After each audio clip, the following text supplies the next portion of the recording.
tes IELTS tapi masih kurang, ataupun tes beasiswa dan belum lolos, it's okay, it's really okay, karena lebih baik, aku merasa lebih baik kita gagal daripada tidak pernah gagal sama sekali. Kenapa?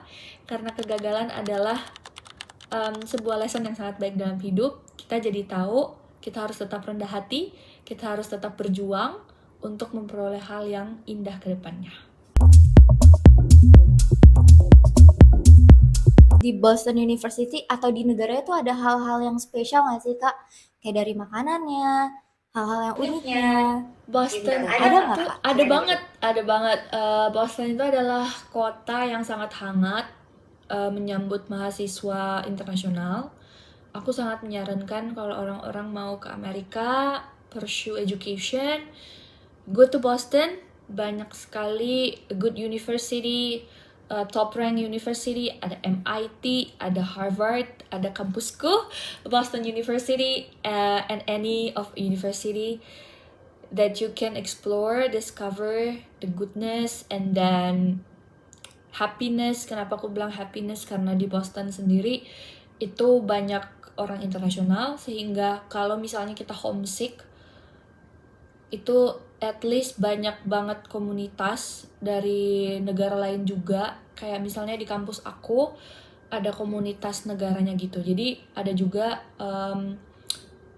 Indonesia Student Association gitu. Jadi ada kumpulan mahasiswa Indonesia, ada diberikan juga wadah untuk mahasiswa internasional. Jadi kita kayak bisa saling support, bisa saling giving opinion gitu loh Kak. Kalau misalnya kita lagi struggle, dan pastilah, maksudnya itu bukan bahasa pertama kita ya, bahasa Inggris. Jadi pasti untuk beradaptasi, dapat teman pun itu nggak gampang. Jadi pasti kita membutuhkan teman-teman sesama dari negara kita kan.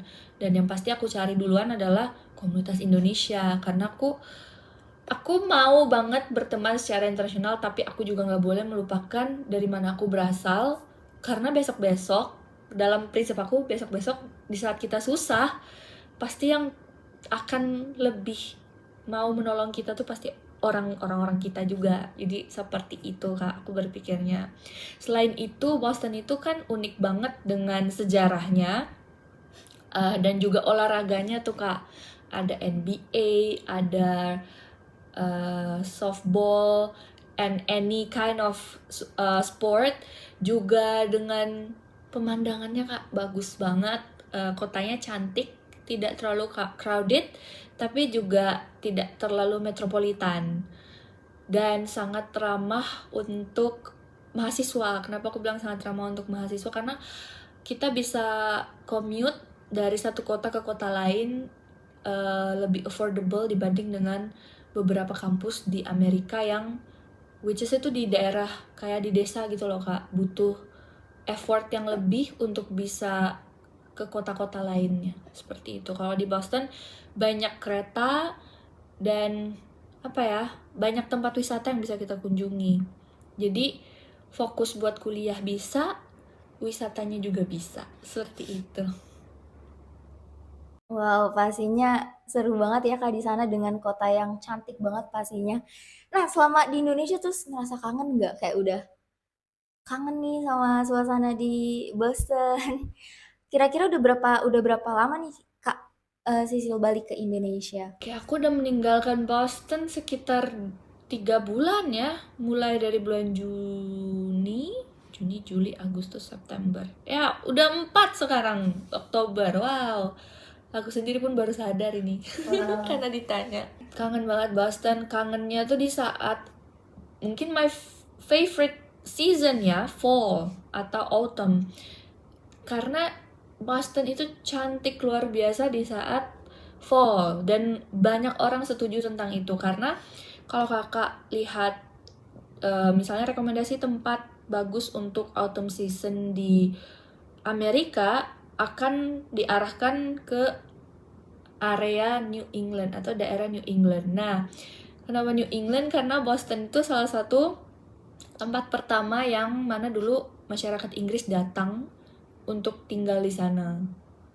Nah, dulu kan sempat beberapa negara Eropa datang tuh. Nah, salah satu yang datang pertama di Boston itu adalah Inggris, makanya dibilang New England. Daerah, ada beberapa daerah tuh dibilang New England, dan memang bangunannya itu banyak yang masih bricks seperti di London and any area of UK.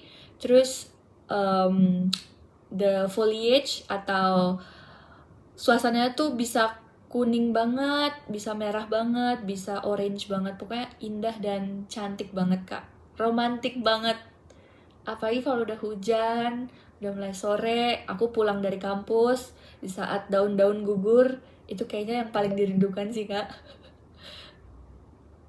Wah, gamon banget ya sama suasana dan cuaca di sana. Kira, Hujan tuh yang dirinduin Indomie kak, jadi Indomie bakso, jadi kayak aduh ini kayaknya better kalau ada yang jual bakso gitu. Kayak gitu. tetap lokal ya walaupun di negeri orang gitu Iya ya. bener. Wow, tapi kira-kira Kak Sisil sendiri ada kayak niat nggak sih ke depannya atau mungkin beberapa tahun ke depan kayak niat untuk pengen lanjut studi lagi nih mungkin S3 kayak gitu. Atau mungkin kayak tak dulu deh. Kalau secepatnya mungkin enggak sih kak, soalnya S2 tuh sulit banget ya. Kemarin aja sampai udah kayak ngedrop gitu. Aku udah stamina-nya udah menurun banget karena waktu itu juga yang terakhir itu kan semester terakhir itu happen di springnya kita itu mulainya agak lambat kak, karena winternya lumayan panjang. Jadi pas masih winter itu masih buat tugas, masih kejar segala assignment, bahkan hal-hal yang harus disubmit untuk my final thesis itu masih sangat banyak banget, dan ngerasa kayak wah gak gampang ya ternyata dengan suhu segitu yang udah minus bahkan, dan juga dengan cuaca ya berarti ya, dengan cuaca yang ekstrim seperti itu, dan juga harus kerjain tugas bolak-balik kampus, submit ini itu tuh nggak gampang gitu. Aku di umur ini aja aku merasa kayak wah ini udah challenging banget, aku harus lebih mikirin strategi kedepannya gitu loh kak. Kayak misalnya aku S3, this is gonna be more longer than before. Kalau S3 itu pasti mungkin 4 sampai 5 tahun. Especially when I do PhD, it's gonna be more difficult than before.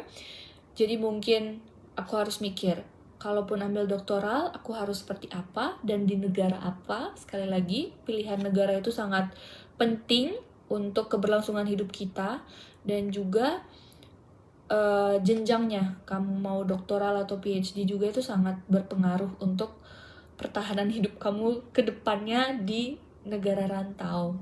Jadi mungkin tidak dalam waktu dekat kak, tapi memang aku sudah menamatkan itu di dalam kepalaku kayak aku harus S3. Jadi itu udah ada kak. Itu udah ada. Karena aku suka sih, sejauh ini aku suka sekolah, tapi sekolah musik aja, bukan sekolah yang lain. Karena enjoy juga ya mungkin musik kan nggak begitu serius gitu ya. Atau gimana? Sebenarnya kak, kalau udah masuk ke teori musik ya, kayaknya semua semua bidang, semua major kuliah itu pasti ada kesusahannya sendiri ya kak. Cuma kalau di aku ya challenge-nya adalah how to be creative all the time. Karena untuk seni maupun olahraga itu kan yang dituntut adalah latihan kan kak. Latihan dan cara berpikir kreatifnya kita, apalagi untuk anak seni, karena aku masuk dalam himpunan seni, maksudnya jurusan aku himpunan seni, dan itu tuh butuh terus kita untuk berkreativitas dan untuk berpikir kritis. Jadi misalnya ada sesuatu di kelas yang didiskusikan, kita harus berpikir beberapa langkah jauh ke depan untuk bisa menangani apa yang dosen ini lagi bahas di kelas gitu, untuk keberlangsungan ke depannya. Apalagi kalau aku jurusannya pendidikan, jadi aku harus mikirin lagi ini bakal sustainable nggak apa yang aku buat saat ini, langkah yang aku buat saat ini bakal sustainable atau enggak, dan akan menguntungkan banyak orang atau enggak, ataukah hanya menguntungkan aku. Jadi hal-hal seperti itu sih kak. Jadi Ya kreativitasnya bener-bener dipakai banget ya Kak kalau di dunia musik itu. Untuk teman-teman nih yang mungkin maksudnya Kak Sisil boleh nggak kira-kira kasih nih pesan-pesan dan tips gitu buat teman-teman yang mau lanjut studinya ke luar negeri, terus mereka yang masih maju mundur gitu, mungkin Kak Sisil bisa kasih tips-tipsnya ke teman-teman, nggak cuman untuk yang mau di musik juga ya, gitu secara general. Boleh banget, Kak. Teman-teman, kalian yang lagi berusaha untuk menggapai mimpi, menggapai pendidikan yang lebih tinggi, harus ingat bahwa tidak ada sesuatu yang mudah untuk mendapatkan mimpi kita. Pertama, kita harus tanamkan dalam diri bahwa tidak ada sesuatu yang mudah untuk menggapai mimpi, dan kita harus merasakan yang namanya sakit. Udah pasti ya, sakit, menunggu, dan juga pasti frustasi kalau gagal. Tapi satu hal prinsip dalam hidup aku, ketika aku gagal, ketika aku susah, karena aku mendapatkan beasiswa juga nggak gampang, butuh waktu yang sangat lama dan butuh proses yang sangat lama. Ada hal yang aku sesalkan juga, ada hal yang aku sedihkan juga saat itu. Tapi aku berusaha untuk tetap berdiri, bangkit. Tapi jangan lupa kalian harus klarifikasi, memang harus berani untuk mengiyakan rasa sakit tersebut. Oke, aku saat ini aku sedih, aku gagal. Aku saat ini sedih, aku merasa aku nggak bisa karena aku belum mampu dalam segi bahasa, aku belum mampu dalam segi mungkin ada prestasi yang kurang, ada tes seperti GRE atau segala macam yang kurang, atau tes IELTS tapi masih kurang, ataupun tes beasiswa dan belum lolos. It's okay, it's really okay, karena lebih baik, aku merasa lebih baik kita gagal daripada tidak pernah gagal sama sekali. Kenapa? Karena kegagalan adalah sebuah lesson yang sangat baik dalam hidup. Kita jadi tahu kita harus tetap rendah hati, kita harus tetap berjuang untuk memperoleh hal yang indah ke depannya. Seperti itu, Kak. Wow, sangat ini ya memberikan insight gitu. Jadi teman-teman, kata Kak Sisil intinya ya jangan patah semangat ya Kak. Kayak toh kalau misalnya mau coba daftar beasiswa nggak apa-apa coba aja karena kita juga nggak tahu rezeki kita bakal dapetnya di mana seperti itu. Nah, Kak Sisil ngomong-ngomong nih, Kak Sisil kan juga berarti lagi sedang bekerja ya di sini ya menempuh karirnya. Sebagai guru, guru musik kah atau guru apa sih Kak? Kalau boleh tahu mungkin singkat nih untuk pertanyaan terakhir dari aku. Jadi di sini sekarang aku bekerja jadi guru di tingkat SMP, dan mengajarnya juga pasti mengajar tentang musik ya. Tapi ada beberapa pekerjaan juga yang masih aku lakukan, seperti mencipta lagu, aku masih buat. Dan juga saat ini aku lagi fokus buat nulis lagu aku lagi, Kak. Seperti itu. Oh, jadi Kak Sisil nih juga bisa buat lagu ya Kak? Wow, keren banget ternyata selain Kak Sisil bisa nyanyi, terus juga main musik juga ya Kak? Terus juga bisa buat lagu, keren banget. Wow, keren banget ini. Aku pertama kali ngobrol sih sama salah satu wardi beasiswa yang di dunia musik ini.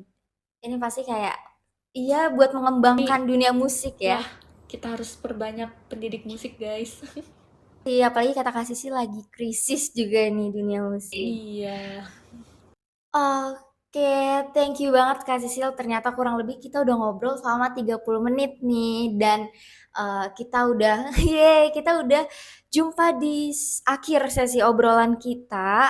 Sekali lagi aku mau ngucapin terima kasih banyak buat Kak Sisil karena udah mau join bareng Dars Entertainment buat sharing-sharing nih tentang ilmu-ilmunya yang pastinya semoga bermanfaat buat teman-teman Dars yang nonton. So teman-teman, itu dia tadi seru banget kan obrolan aku bareng Kak Sisil dan pastinya banyak insight-insight yang bisa kalian dapetin. So kalau gitu aku ucapin thank you Kak Sisil dan jangan lupa untuk klik subscribe, like, dan komen. Bye guys!